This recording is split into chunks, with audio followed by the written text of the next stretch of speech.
السلام علیکم everyone, welcome back to story world. آج میں آپ کے لیے لے کے آئی ہوں ام الیقین کی ایپیسوڈ 20۔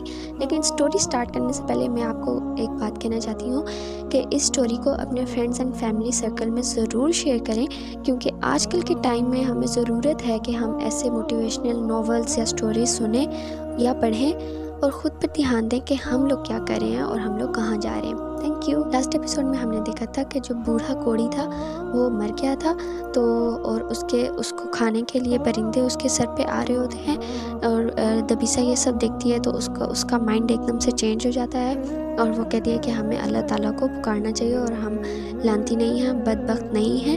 اور پھر وہ اپنے گھاٹیوں والوں کے پاس جاتی ہے اور ان کو کہتی ہے کہ ہمیں اللہ تعالیٰ کو پکارنا ہے اور ہمیں اس سے مدد مانگنی ہے، ٹھیک ہے۔ پھر آگے ہم نے فرشتے اور ہدا کی کنورسیشن سنی۔ فرشتہ اس کو سمجھا رہا ہوتا ہے کہ وہ اپنا مائنڈ کیسے چینج کریں۔ چلیں جی آپ آگے بڑھتے ہیں۔ عام طور پر موت کی دھمکی انسان کو اپنی زندگی سے زیادہ باخبر کر دیتی ہے۔ مجھے کینسر کا تحفہ دیا گیا کیونکہ اس کے ذریعے اللہ نے مجھے تبدیل ہونے کا موقع دیا، علی بنت۔ اور اب وہ باخبر ہو چکی تھی، اس لیے میں اپنی بیماری کو قبول کرتی ہوں، مضبوط انداز میں کہہ رہی تھی۔ روحانی طاقت اور زندگی کے لیے اپنے رب کا مقصود پانے، خود کو پوری طرح سے علم اور یقین کے حوالے کرنے کے لیے میں ہدا، میں اپنی بیماری کو تکلیف نہیں، مصیبت نہیں، سزا نہیں، انعام کی صورت میں قبول کرتی ہوں۔ فرشتے نے اسے خوشی سے دیکھا۔ مجھے خوشی ہے، یہی میرا کام تھا، تمہیں سمجھانا، راستہ دکھانا۔ کیا میں ٹھیک ہو سکتی ہوں؟ اس نے سب سے اہم سوال پوچھا تھا۔ شک کرنا چھوڑ دو، اس نے سب سے اہم جواب دیا تھا۔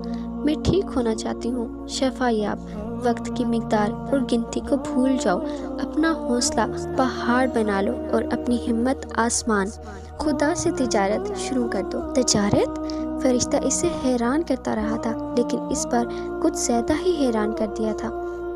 تمہاری زبان میں بزنس، انویسٹمنٹ شروع کر دو اللہ کے ساتھ۔ جو دے سکتی ہو دے دو، پھر اس سے وہ مانگ لو جو اس سے لینا چاہتی ہو۔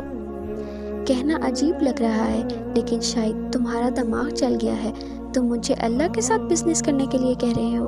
بالکل، اللہ کو قرض حسنہ دو، اور اللہ سے بڑھ کر کون فائدہ دینے والا ہے؟ اللہ کے ساتھ بزنس کرنے سے بڑھ کر کیا ہوگا؟ سب انویسٹ کر دو، سب۔ اس کا وعدہ ہے کہ اس کے ساتھ بزنس کرنے والا کبھی نقصان میں نہیں رہتا۔ ایسا بزنس 1000 گنا سے زیادہ منافع میں جاتا ہے کہ 1000 گنا کو اپنے حساب کتاب کے 1000 گنا میں نہ گننا۔ اللہ کی گنتی اور وزن کے پیمانے انسان کبھی نہیں بنا سکے گا۔ وہ ابھی تک ہکا بکا تھی۔ اس نے بے یقینی سے اپنی ٹھوڈی بھی کھجائی تھی۔ اس نے مذہب کی اسٹڈی نہیں کی تھی۔ ساری دنیا، کل مخلوق نے مل ملا کر لفظ مذہب کو اتنا زیادہ بدنام کر دیا ہے کہ اس کی اسٹڈی کرنا جرم کے برابر لگتا ہے۔ ہر انسان مذہب سے ایسے دور بھاگ رہا ہے جیسے اس سے زیادہ خطرناک اور جان لیوا چیز ہی کوئی نہ ہو۔ اچھا، تم میں کیا انویسٹ کروں؟ یقین اسے ابھی بھی نہیں آیا تھا، لیکن پھر بھی وہ پوچھ رہی تھی۔ کچھ بھی، جو دے سکتی ہو دے دو، بدلے میں تمہیں اس کا منافع مل جائے گا۔ اچھا، کیا میں بے چینی دے سکتی ہوں؟ اس نے جھجکتے ہوئے پوچھا۔ بالکل، دے دو، بدلے میں قرار مل جائے گا۔ کیا واقعی میری بے چینی بھی انویسٹ ہو سکتی ہے؟ بالکل ہو سکتی ہے۔ اپنی توجہ، اپنی محبت، اپنی شکر گزاری، اپنا صبر، اپنا درد، اپنی تکلیف، سب دے دو۔ اپنا سب کچھ انویسٹ کر دو۔ کسی چیز کو معمولی نہ سمجھو، خدا ہر چیز میں ڈیل کرتا ہے۔ چیز انویسٹ ہوتی ہے اس کے بزنس میں۔ دکھی دلوں کو دی جانے والی تسلی اور معصوم دلوں کو دی جانے والی مسکراہٹ تو خاص طور پر۔ میری بے قراری، میرا غصہ، میرا بے صبرا پن بھی، یہ تو سب سے پہلے سب سے بڑی انویسٹمنٹ ہے۔ منفی جذبوں کی ہوتی ہے۔ سب ہدا، تمہارے لفظ بھی، تمہاری خاموشی بھی۔ اس کے لیے صبر کرنا شروع کر دو۔ تم اس کے لیے تکلیف کو قبول کر لو۔ تم اس کے لیے تکلیف سے نکلنے کا چارہ کرنا شروع کر دو۔ تم اس کے لیے مسکرا دو۔ تم اس کے لیے اپنی بے چینی کا گلا گھونٹ دو۔ تم اس کے لیے پرسکون ہو جاؤ۔ تم اس کے لیے صبر سے رہو۔ تم اس کے لیے بے صبری چھوڑ دو۔ تم اس کے لیے ہمت سے کام لو، تنہائی سے نکل آؤ۔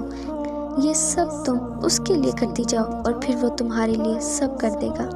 کیا اللہ اتنا کچھ سوال ادھورا رہ گیا تھا۔ فرشتے نے کیا سے بات اچک لی تھی۔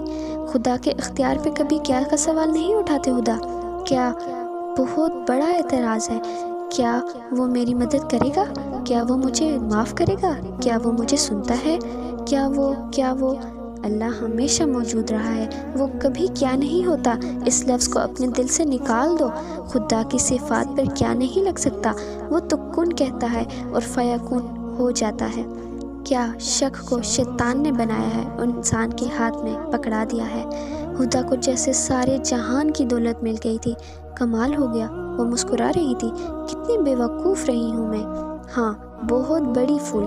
فرشتہ ہر بار اچھے الفاظ میں تسلی دینے والا نہیں تھا، طنز کرنا اس کا بھی حق بنتا تھا۔ اس نے بے سختہ کہکا لگایا، ہاں پھول پھول۔ پھول نے ماما کے لائے پھولوں میں سے ایک پھول نکال کر ہاتھ میں لیا۔ میری پہلی انویسٹمنٹ۔ اس نے کمرے سے باہر قدم بڑھا دیے۔ یہ آپ کے حصے کا پھول اور خوشبو میں مجھے خدا کے باغ میں آپ کے نام سے کھلا ہوا ملا۔ سوچا خدا کے جہان میں کھلے ہوئے دوسرے پھول کو دے دوں آپ کو۔ وہ 7 والے کمرے میں آئی تھی جہاں 2 بچوں کی 28 سالہ ماں ایڈمٹ تھی، وہ بھی کینسر کے مرض میں مبتلا تھی۔ اس نے ایسے محبت بھرے انداز میں کہا تھا کہ وہ بے سختہ مسکرا دی تھی۔ پھول کو پھول دے رہا ہے؟ پھول لیتے ہوئے ہنس کر کہا۔ شوہر نے اسے بیٹھنے کے لیے کہا تھا۔ وہ بیٹھ گئی اور کچھ ہی دیر میں وہ دونوں ایسے باتیں کرنے لگی تھی جیسے اس کے ساتھ اسکول میں پڑھتی رہی ہو اور کلاس فیلو بچوں کی پونیاں بھی کھینچتی رہی ہوں۔ تھوڑا وقت اور گزرا تو دونوں کے کہکوں سے دیواریں لرزنے لگی تھیں۔ یہ سب ایسے ہی جاری رہتا تو ہاسپٹل کی چھت گرنے کا خطرہ بڑھ سکتا تھا۔ لڑکیاں جب مل بیٹھ کر باتیں کرتی ہیں تو یقین جانے زمین کے پھٹنے تک کا خطرہ موجود رہتا ہے۔ انسان کسی دوسرے انسان کو جو سب سے زیادہ قیمتی چیز دے سکتا ہے وہ اس کا وقت ہے۔ اللہ کے پاس جو بہترین چیز انویسٹ کروا سکتا ہے وہ دوسرے انسان کو دی جانے والی مسکراہٹ ہے، انسان کو دیا جانے والا وقت، ان کے چہروں پر کھلائی جانے والی انویسٹمنٹ اللہ کو سب سے زیادہ پسند ہے۔ دوسروں کی راہ سے چنے جانے والے کانٹے خدا کو پھولوں سے زیادہ عزیز ہیں۔ اب وہ یہ پھول حاصل کرنے والی تھی، کانٹے چن کر اپنے لیے گلدستہ بنانے والی تھی۔ وہ امریکہ کے بہترین ہاسپٹل میں علاج کروا رہی تھی۔ اس کے پاس دنیا کی کسی چیز کی کوئی کمی نہیں تھی، کمی تھی تو بس صحت کی، جو چیز وہ لاکھوں کروڑوں لگا کر بھی حاصل نہیں کر پا رہی تھی، وہ نعمت لاکھوں کروڑوں کو مفت ملی ہوئی تھی۔ بات قدر کی ہوتی ہے، کبھی وہ بھی ان لاکھوں کروڑوں لوگوں میں شمار ہوتی تھی، تب وہ نہ قدری تھی، آج اسے قدر ہو گئی تھی۔ اسے فکر رہی تھی تو اپنی بیوٹی، سکن، بالوں، نیل، حتیٰ کہ پیروں کے ایڑیوں تک کی نہیں رہی تھی تو سب سے قیمتی شے زندگی کی نہیں رہی تھی، اپنی زندگی کی، دوسروں کی زندگی کی۔ زندگی سے زیادہ اہمیت تو اس نے چیتے کی کھال سے بنے جوتوں کو دے دی تھی جن کی قیمت تک اسے یاد تھی۔ نہیں یاد تھی تو اپنی زندگی کی قیمت، چونکہ انسان زندگی کو خریدتا نہیں ہے اور دینے والا اسے بیچتا نہیں ہے تو وہ کبھی اس کی اہمیت سے واقف نہیں ہو پاتا۔ مجھے پیسے چاہیے پاپا۔ وہ 2 دن سے گھر آئی ہوئی تھی۔ یونانی طرز کا تازہ پھولوں سے بنایا تاج سر پر رکھا ہوا تھا۔ وہ خود بھی ان پھولوں کی طرح کھلی ہوئی تھی۔ وہ یونانی دیوی تو نہیں، لیکن اسے خوش کرنے کے لیے مان لیتے ہیں کہ وہ یونانی دیوی ہی لگ رہی تھی۔ گھر کے لان میں ہی چھوٹی سی پکنک آئی تھی۔ پاپا اس کے لیے سیب کاٹ رہے تھے اور وہ باسکٹ میں سے باقی چیزیں نکال کر پکنک شیٹ پر سجا رہی تھی۔ ابھی وہ چولہا بھی سیٹ کرے گی اور اس پر کچھ پکانے کی کوشش بھی کرے گی، کھائے گی پھر وہ اکیلی ہی۔ کتنے اس نے آج تک پیسے نہیں مانگے تھے، ضرورت ہی نہیں پڑی تھی۔ اس کا اپنا پرسنل اکاؤنٹ تھا، ہر مہینے اس کے اکاؤنٹ میں پیسے ٹرانسفر ہوتے رہتے تھے۔ پاپا کے سب VVIP کارڈز بھی اس کی دسترس میں رہتے تھے، جتنے آپ دے سکیں۔ ان دنوں اس کے پاس جو سب سے خوبصورت چیز رہا کرتی تھی وہ اس کی بے ساختہ مسکراہٹ تھی۔ پاپا اسے نہ سمجھی سے دیکھ رہے تھے۔ جتنے تم لینے چاہو میں اتنے دے سکتا ہوں۔ سیب کی کاش اس کے منہ میں ڈالی۔ میں سب لینا چاہتی ہوں، بھاری انویسٹمنٹ کر رہی ہوں، بہت بڑی ڈیل، ہاتھ پھیلا کر بتایا۔ بہت بڑی مطلب بہت ہی بڑی۔ وہ ہنس دیے۔ اچھا، کیسی ڈیل اور کس کے ساتھ؟ یعنی وہ بڑی والی ڈیل؟ اللہ کے ساتھ۔ اپنا بزنس سٹارٹ کری ہی ہوں۔ تمہاری زندگی کے لیے میں اب تک بہت کچھ چیریٹی کر چکا ہوں، اور بھی دے سکتا ہوں میری جان۔ میں جانتی ہوں ہم تینوں نے کبھی چیریٹی سے ہاتھ نہیں کھینچا، لیکن پاپا شاید وہ سب ہم نے فیشن کی طرح کیا۔ دیا لیکن ایفرٹ نہیں کیا۔ سخاوت یہ نہیں کہ کچھ دیا جائے، سخاوت یہ ہے کہ سب کچھ کیا جائے۔ ہم نے وہ دیا جسے دینے سے ہماری دولت پر کوئی فرق نہیں پڑا، جیسے $100 میں سے 1 پینی دے دے۔ اپنا پیٹ، نیت، نفس سب اچھی طرح بھرنے کے بعد دینا۔ ہم اتنا کچھ جمع کر لیتے ہیں کہ باقی دنیا کو محروم کر دیتے ہیں۔ امیر ہونا گناہ نہیں ہے، لیکن امیر ہو کر غافل ہونا گناہ کبیرہ ہے۔ کچھ کو کچھ پر اسی لیے برتری دی جاتی ہے کہ وہ دنیا کو بدلنے کے لیے آگے بڑھیں، لیکن ہم تو اپنے گھر، اپنے رنگ، اپنے بال، اپنی کھال بدلنے میں ہی لگے رہتے ہیں۔ دنیا کو بدلنے میں کبھی پیچھے نہیں رہا ہوتا۔ ہاں، لیکن تب جب آپ کو اپنی مصروفیت سے وقت ملا، سال میں 2 بار ورنہ زیادہ سے زیادہ 4-5 بار، آپ نے اسے اپنا مقصد نہیں بنایا۔